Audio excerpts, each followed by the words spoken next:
우리가 살면서 우리의 현실이라는 상황 속에서 늘 부딪히는 문제가 있다면 다른 것이 아니라 우리의 믿음의 문제입니다. 제가 예전에 꽤 오래된 것 같은데 정확하게 기억을 안 나요. 싱가포르에 그 어떤 국제 컨퍼런스가 있어가지고 거기를 참석하려고 교회 이제 여러 어른들, 우리 성도들하고 같이 이제 싱가포르 떠난 적이 있어요. 근데 막 짐들도 많고 다 챙겨서 이제 싱가포르 딱 도착해서 이제 숙소까지 왔는데 제 짐이 없는 거예요. 제 캐리어가 없어요. 남의 짐 챙기느라고 제 짐을 안 챙긴 거예요. 야, 이거 난리 났다. 이거 어디 갔지? 막 생각을 막 거슬러 보는데 이거 그 싱가포르 공항에 이렇게 계속 내 짐이 돌고 있는 거 아니야? 이 생각하다가 나중에 봤더니 인천공항에서부터 안 가져온 거예요. 그럴 일도 있더라고요. 인천공항에서 교회 차에다가 딱 짐 싣고 와서 짐은 다 내려놓고 내 짐만 거기 교회 차에 실려서 다시 보낸 거예요, 교회로. 깜깜하더라고요. 그래서 이제 저는 그 당시에 이제 그 더운 나라잖아요. 긴팔과 긴 바지를 입고 있었는데 저는 머리가 좀 고지식해가지고 새로 옷을 사 입으면 되지 이런 생각도 못하고 이틀 동안 꼬박 땀 뻔뻔 흘리면서 막 다녔던 기억이 나요. 얼마나 미련한지. 그러고 나니까 너무 창피하고 또 얼마나 내 스스로가 이 자책이 되고 또 제 짐 찾느라고 한참을 난리 소동을 했거든요. 그러니까 다른 분들 너무 미안하고 결국은 한 이틀 뒤에 뒤늦게 오시는 분 통해서 제 짐을 이렇게 받았거든요. 하여튼 그런 일이 다 있더라고요. 참 재미난 것은 이 별것 아닌데, 이 별것 정말 아닌 사건인데 이런 사소해 보이는 이런 사건, 잃어버린 짐 이런 거 하나 때문에 그 당시에 제 믿음, 제 성격, 제 안에 있는 어떤 불안감 이런 게 한꺼번에 싹 다 드러나 보이더라고요. 그러니까 이게 갈 때는 문제 없을 때는 괜찮은 전사예요. 일도 잘하고 아주 싹싹하고 일도 잘하는 어떤 좋은 전사인데 딱 이런 문제가 되니까 제 안에 있는 거 다 드러나더라고요. 여러분, 우리 모두는 살면서 한 번쯤은 그 이상일 수 있겠죠. 뭔가 놓고 온 가방과 같은 그런 현실의 문제를 경험하게 돼요. 정말 당황하고 또 막연하고 또 답답하고 그죠? 그런 시간을 만나기도 해요. 그럴 때 우리가 평정심을 잃거나 믿음을 잃는 우리의 모습을 볼 때 평상시 보지 못했던 우리 수면 밑에 감춰진 내 진짜 믿음 그리고 내 진짜 모습을 그때서야 이제 발견을 하게 되는 거예요. 문제가 있을 때야 진짜 내 모습이 드러나게 되어 있다는 거예요. 중요한 것은 이런저런 그런 상황들을 통해서 하나님께서는 우리의 믿음이 한 번쯤은 증명되게 하신다는 겁니다. 이 믿음이 진짜 믿음인지 그리고 내가 정말 잘 살고 있는지 그런 것들을 한번 증명하게 하시고 그러면서 새로운 믿음을 우리에게 허락해 주신다는 사실. 할렐루야. 오늘 말씀을 통해서 오늘 다시 한번 우리 믿음을 통해서 우리의 믿음을 좀 점검할 텐데 하나님 부어주신 놀라운 새로운 믿음을 경험하시는 저와 여러분 되시길 주님의 이름으로 축복합니다. 자, 오늘 말씀은 이제 나사로의 무덤 앞에 이제 이제 드디어 도착을 했어요. 예수님께서 무덤 앞에서 이제 사람들과의 이제 있었던 그런 이야기들을 다루고 있습니다. 우리 38절 같이 한번 볼까요? 같이 읽겠습니다. 시작. 이에 예수께서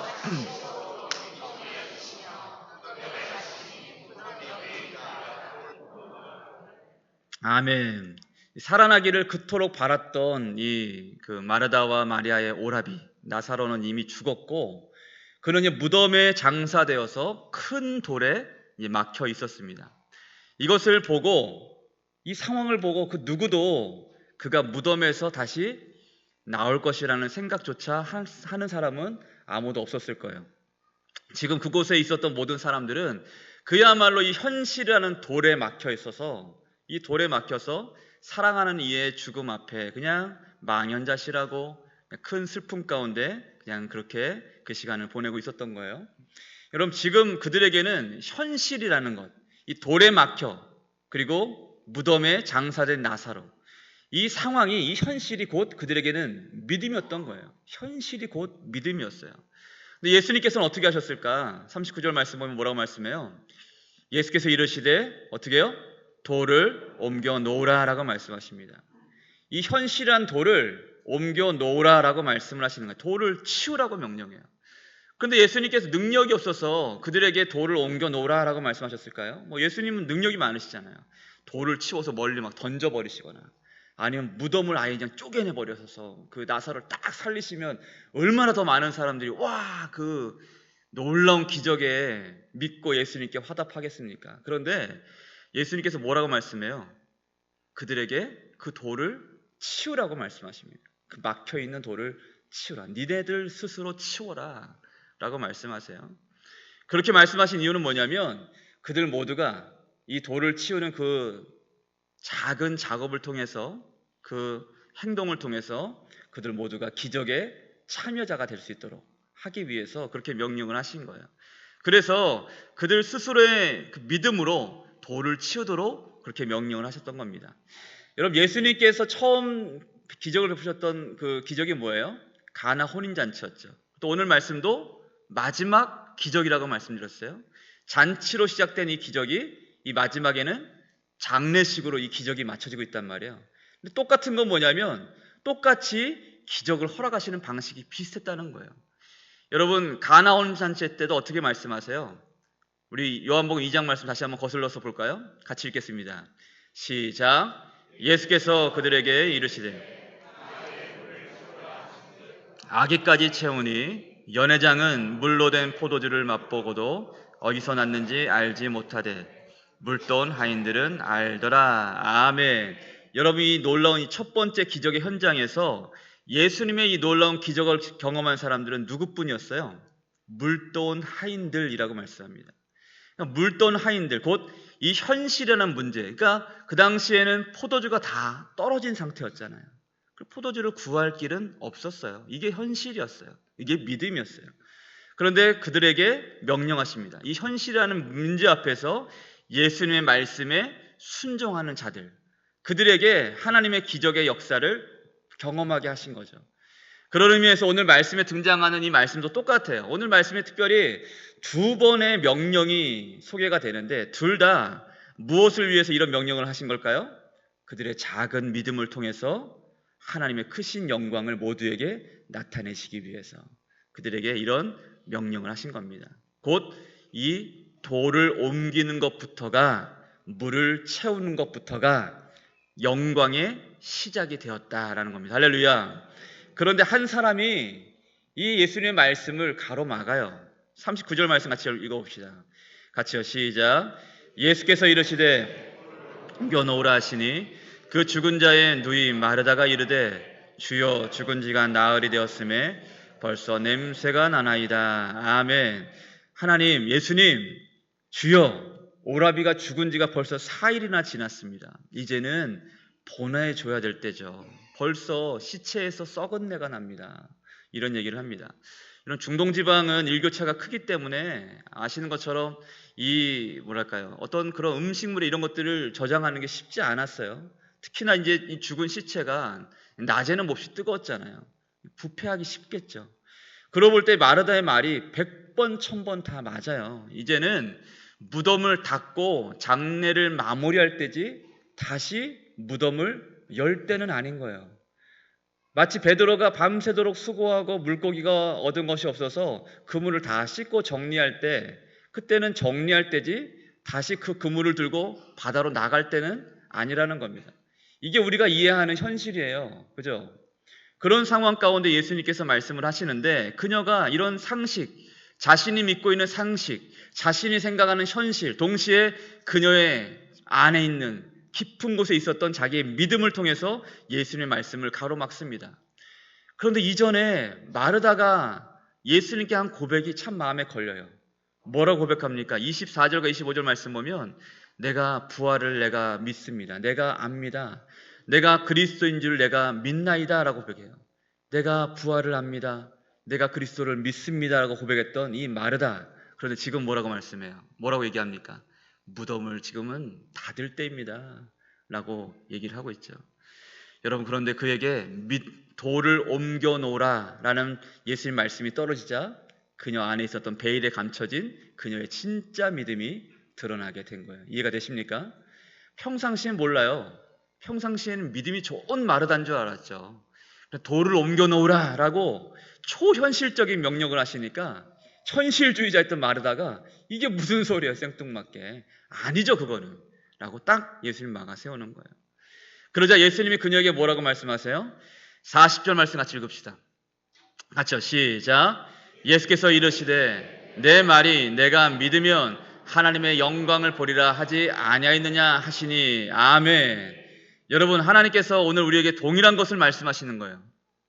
내가 믿으면 영광을 보리라 라고 말씀하지 않았느냐? 라고 말씀하시는 거예요. 이것이 우리에게 모든 현실의 문제 앞에서 뭔가 놓고 온 가방 같은 어떤 그런 상황적인 어떤 문제 앞에서 답답해하고 막연해하고 있는 우리에게 예수님 말씀하시는 거예요. 내가 믿으면 영광을 보리라 라고 말씀하지 않았느냐? 라고 말씀하고 있는 거예요. 그래서 여러분 너무나 잘 아는 말씀이잖아요. 히브리서 기자가 뭐라고 말씀합니까? 같이 한번 읽어볼까요? 1절입니다. 같이요. 시작. 믿음은 바라는 것들의 실상이요 보이지 않는 것들의 증거니 라고 말씀합니다. 이게 무슨 의미일까요? 믿음은 우리가 보지 못하는 세계를 열게 하는 열쇠다라는 겁니다. 그러니까 믿음으로 현실이라는 그 문을 열면 그 문 뒤에 뭐가 기다린다는 거예요? 하나님의 영광이 기다린다는 거예요. 그래서 현실의 어려운 숙제와 같은 상황, 그것들 때문에 고민하고 있는 우리에게 주님이 또 말씀하시는 거예요. 믿으면 영광을 보리라. 여러분, 제 마음에도 제 마음을 짓누르는 어떤 그런 돌과 같은 것들이 있어요. 또 제 현실 앞에서 믿음을 시험하게 되는 어떤 그런 상황들이 있단 말이에요. 개인적으로나 특히 목회의 어떤 상황 안에서 뭐 다음 세대에 대한 어떤 꿈과 비전은 있는데 이것들을 어떻게 이루어가야 되나, 이런 것들, 이런 현실을 맞닥뜨리면 순간 믿음 쪽으로 방향이 흘러가기보다는 현실적으로 틀어지는 게 저의 모습이기도 해요. 또 몸이 아프거나 또 약해지거나 또 상황적으로 주변에 어떤 여러 가지 어려움들을 만났을 때에 그런 것들 때문에 그런 것들로 인해서 오히려 더 믿음 쪽으로 향하는 것이 아니라 오히려 그쪽으로 향해서 현실적으로 우리 마음이 흘러갈 때가 너무나 많이 있잖아요. 그럴 때 필요한 게 뭐라는 거예요? 돌을 치워야 된다는 겁니다. 돌을 치우는 것부터가 믿음의 역사의 시작이 된다. 하나님의 영광을 경험하게 되는 믿음이 된다. 할렐루야. 때문에 오늘도 주님께서 말씀하시는 거예요. 믿으면 영광을 보리라. 자, 그렇다면 하나님께 영광이 되는 믿음은 어떤 것을 말씀하는 걸까? 두 가지를 말씀드리려고 하는데, 첫 번째로 하나님께 영광이 되는 믿음은 뭐냐면 우리의 말을 들으시는 하나님을 믿는 것부터 시작됩니다. 우리의 말을 들으시는 하나님. 우리 41절과 42절 같이 한번 읽어봅시다. 큰 소리로 시작. 돌을 옮겨 놓으니 예수께서 눈을 들어 우러러보시고 이르시되 아버지여 내 말을 들으신 것을 감사하나이다. 항상 내 말을 들으시는 줄을 내가 알았나이다. 아멘. 제가 지지난주 새벽에 말씀을 잠깐 나눴던 것이 있는데, 여러분 사람들에게 이런저런 병이 생기는 이유가 뭐 여러 가지로 많은 분들이 얘기를 하지만 또 여러분들이 이런 얘기를 해요. 뭔가 우리 안에 통하지 않고 뭔가 막혀 있으면, 순환이 잘 안 되면 이것저것 병이 생길 수 있다라고 얘기를 합니다. 여러분 사람 관계도 마찬가지예요. 사람 관계도 이것이 막혀 있으면 여러분 화병이 왜 걸려요? 우리 뭔가 통하지 못하고 단절되어 있고 막혀 있거나 눌려 있으면 하면 어려움이 되는 거 아니겠습니까? 마찬가지로 영적인 부분에서도 마찬가지예요. 영적으로 뭔가 하나님과 우리가 통하지 못하고 흐르지 않으면 영적으로도 고통을 겪게 됩니다. 시편 28편 말씀 보면은 여호와여 내가 주께 부르짖으오니 나의 반석이여 내게 길을 막지 마소서라고 말씀해요. 주께서 내게 잠잠하시면 내가 무덤에 내려가는 자와 같을까나이다 라고 이 고통, 영적인 고통을 호소합니다. 이 다윗에게 이 영적인 고통은 뭐였어요? 하나님과의 관계가 지금 막혀 있다고 호소하고 있는 겁니다. 왜 그럴까요? 왜 이런 고통이 생기는 걸까요? 여러분, 신앙은 관계이기 때문에 그래요.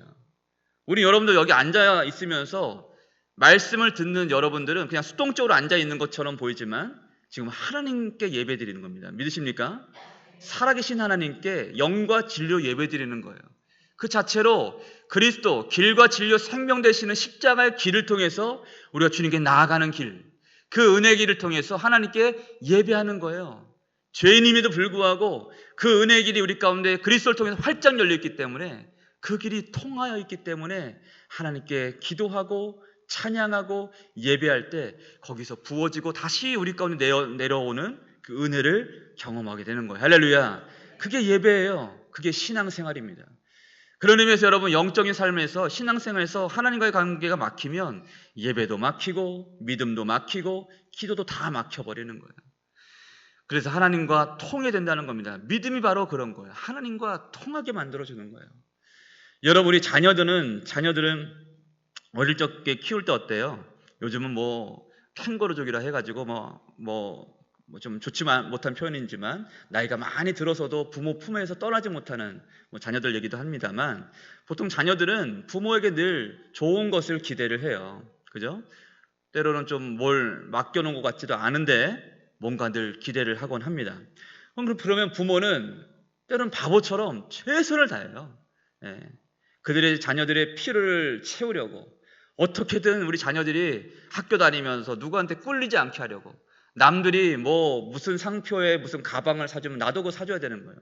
일본에는 무슨 가방이 유행을 하는데 그 가방이 60만 원, 70만 원짜리래요. 야, 대단한 나라입니다. 근데 그걸 안 사줄 수는 없어요. 다 하고 다니니까. 그러니까 그 60만 원, 70만 원짜리 사주려고 막 그냥 손가락이 휘도록, 허리가 휘도록 부모는 계속 일을 합니다. 자녀를 어떻게든 기죽지 않게 하려고. 그러다가 이제 다음 달이면 이제 어버이날이 있는데, 어버이날에 편지 한 장, 꽃 한 송이 받으면 그 모든 헌신이 다 한 번에 퉁쳐져요. 참 이게 불합리한 계산법 아닙니까? 부모는 목숨 걸고 생명 다해서 땀 뻘뻘 흘리고 눈물 바쳐서 아이를 키우는데 편지 한 장, 꽃 한 송이면 다 퉁쳐져. 야, 이게 참 불합리한 계산법입니다. 근데 여러분, 그게 바로 부모의 사랑 아니겠어요? 그죠? 이게 바로 부모의 사랑입니다. 자녀가 부모에게 이런저런 기대를 하는 이유도 단순해요. 부모의 사랑을 믿기 때문에 그러는 거죠. 이게 바로 서로가 통하는 관계에 있다는 겁니다. 오늘 예수님께서 말씀하시는 건 바로 그거예요. 아버지여, 내 말을 들으신 것을 감사합니다. 항상 내 말을 들으시는 줄 내가 압니다. 라고 고백합니다. 여러분, 하나님은 예수님의 말씀을 늘 들으시는 분이셨어요. 당연하죠. 하나님과 예수님은 하나잖아요. 하나입니다. 그러니까 예수님은 항상 하나님께 들리는 존재였고, 또 하나님께 예수님은 항상 받아지는 존재였단 말이에요. 하나된 관계예요. 그런데 왜 이런 당연한 말씀을 예수님께서 그 자리에서 사람들에게 이렇게 말씀하셨을까? 그건 다른 것이 아니죠. 우리가 이 사실을 알게 하기 위해서 예수님께서 그렇게 말씀하신 거예요.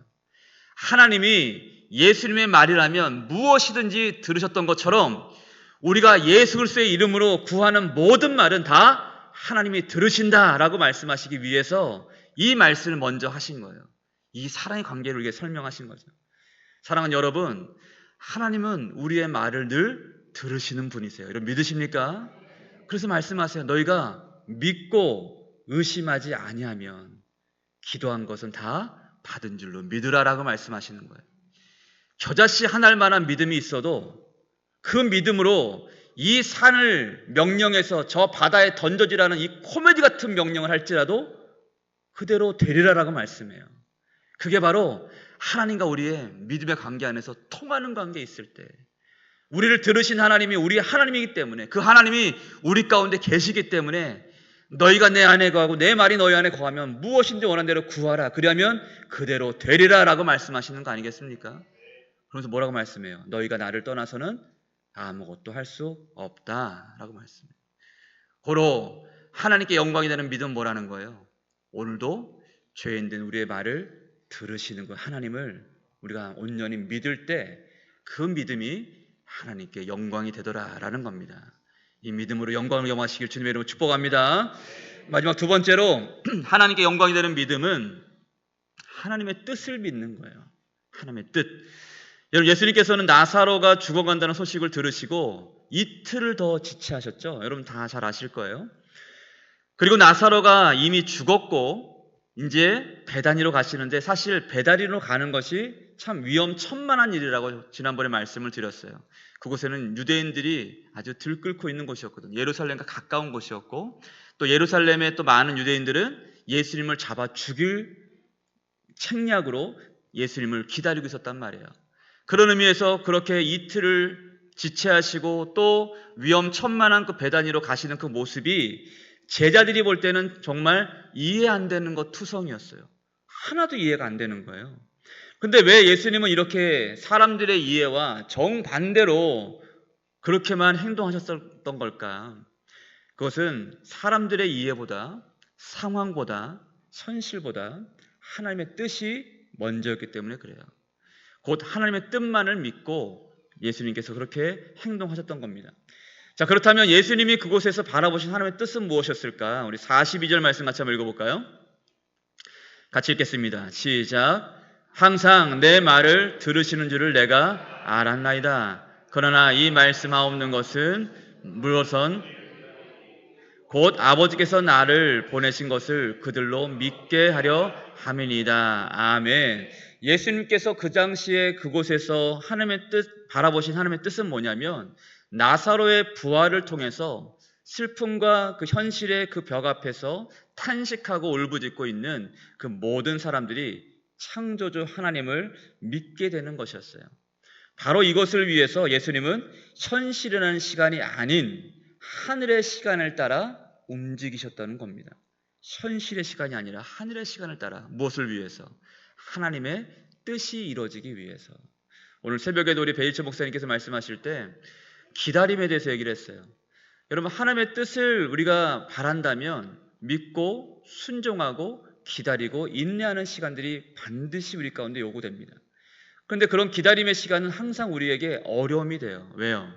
우리가 생각하는 시간대로 그 기다려서 얻어지는 하나님의 뜻의 시간들이 잘 맞아 떨어지지 않기 때문에 그래요.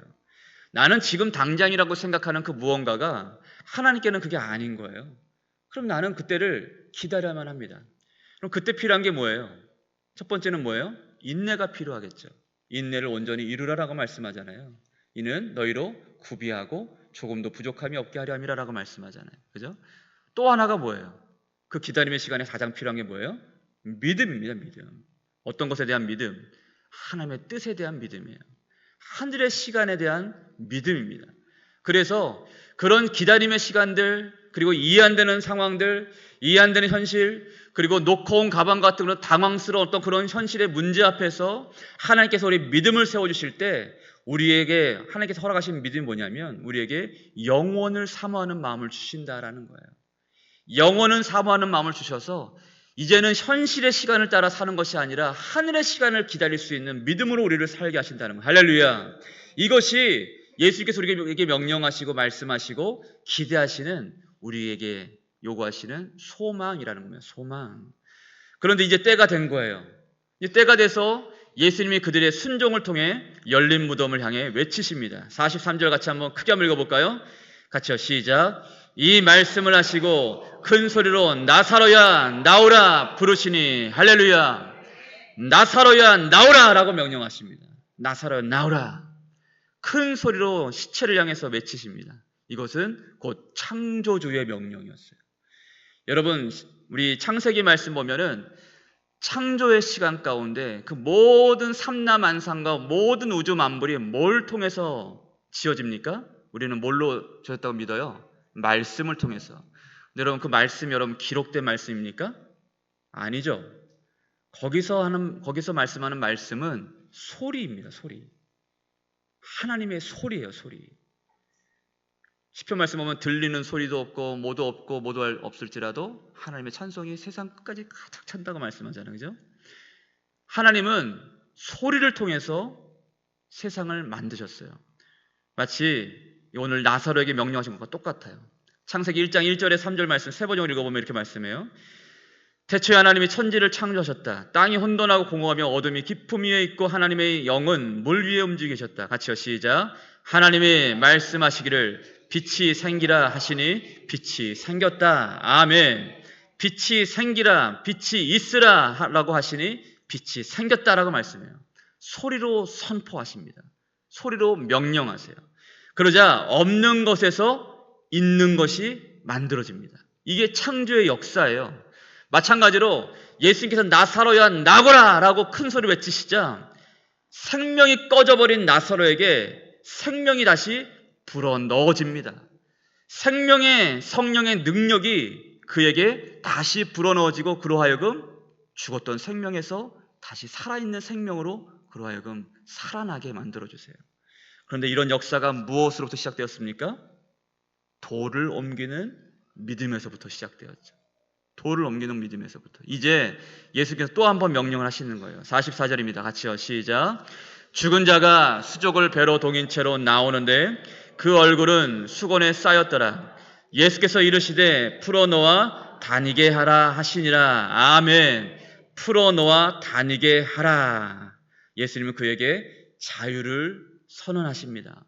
그리고 현실의 문제로 묶여있던 그곳에 있었던 모든 이들의 믿음의 자유를 허락하십니다. 꽁꽁 묶여있었던 그들의 생각에 자유를 허락하십니다. 여러분, 이 은혜가 우리 모두에게 경험되어야 된다는 사실이에요. 여러분, 믿음이 없으면 하나님을 기쁘시게 하지 못한다라고 말씀하십니다. 그리고 예수님께서는 너희가 하늘에서 무엇인지 풀면, 땅에서 풀면 하늘에서도 풀리리라라고 말씀해요. 그래서 말씀하세요. 풀어놓아 다니게 하라. 이 땅 가운데서 우리로 하여금 진정한 자유를 누리게 하고 자유로운 생각과 그 어떤 현실의 문제에도 묶이지 않고 매이지 않을 수 있게 하는 유일한 믿음은 이 믿음이에요. 하나님의 영광을 삼하는 믿음, 주의 뜻을 구하고 믿는 믿음, 그리고 언제 어디서든지 우리의 말을 들으시고 응답하신다는 그 하나님에 대한 믿음, 이 믿음이 있을 때 우리에게 생명의 역사가 항상 일어나게 될 줄로 믿습니다. 관계가 힘드십니까? 사업에 힘듦이 있습니까? 건강에 어려움이 있습니까? 여러 가지 삶의 문제 때문에 늘 여러분들 현실 가운데 찌들어 살고 있습니까? 여러분, 그들에게 예수님께서 명령하십니다. 믿으면 영광을 보리라 라고 말씀하십니다. 그리고 나사로야 나오라 라고 명령하십니다. 그리고 풀어놓아 다니게 하라 라고 말씀하십니다. 이 말씀을 듣고 진정한 믿음으로 응답해서 순종의 믿음으로, 오늘도 돌을 옮기라 하실 때 돌을 옮기는 믿음으로, 내가 믿느냐라고 말씀할 때 아멘, 내가 주를 믿습니다라는 믿음으로 현실의 상황 가운데 서서 날마다 기적을 맛보시는 저와 여러분 되시길 주님의 이름으로 축복합니다. 네. 축복합니다. 같이 한번 찬양하며 기도하며 나갑시다. 우리 하나님의 사랑을 사모하는 자며 찬양하면서, 하나님, 주의 사랑이 우리 상황 가운데 항상 우리 삶을 일으키는 줄로 믿습니다. 날마다 그 사랑을 바라보며 살 수 있도록 우리에게 믿음의 은혜를 더하여 주옵소서. 함께 통성으로 한번 찬양하면서 기도하며 나갑시다.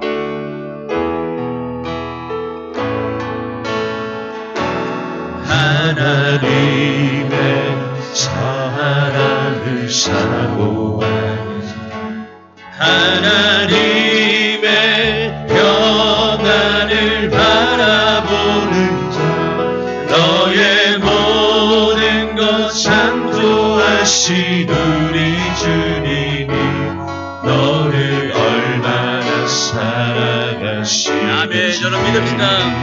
하나님께 찬양과 경배하는 자, 하나님께 찬양과 경배, 하나님의 선하심을 닮아가는 자, 하나님의 선하심을 닮아가는 너의 모든 것 창조하신, 너의 모든 것 창조하신 우리 주님, 너를 자녀 삼으셨네. 너를 자녀 삼으셨네. 아멘. 하나님 사랑의 눈으로, 하나님 사랑의 눈으로 너를 어느 때나 바라보시고, 너를 어느 때나 바라보시고, 하나님 인자한 귀로서, 하나님 인자한 귀로서 언제나 너에게 기울이시니 어둠의 밝은 빛을 비춰주시니 너의 작은 신음에도 응답하시니 너는 어느 곳에 있든지 어느 곳에 있든지 주를 향하고 주만 바라보시라. 우리 함께 두 손을 높이 들고 찬양합시다. 하나님 사랑의 눈으로, 사랑의 눈으로 너를 어느 때나 바라보시고, 하나님 인자한 귀로서 인자한 귀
보시고 너의 작은 신음에도 응답하시니 너는 어느 곳에 있든지 주를 나가고 주만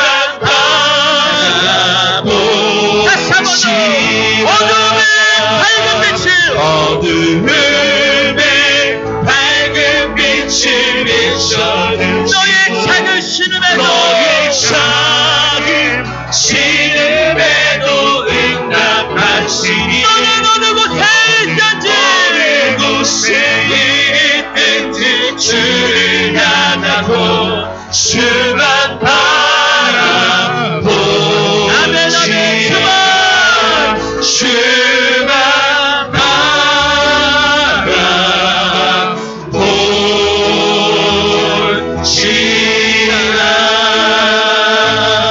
바라보시라. 우리도 손을 높이는 신 한번 기도하며 나갑시다. 하나님,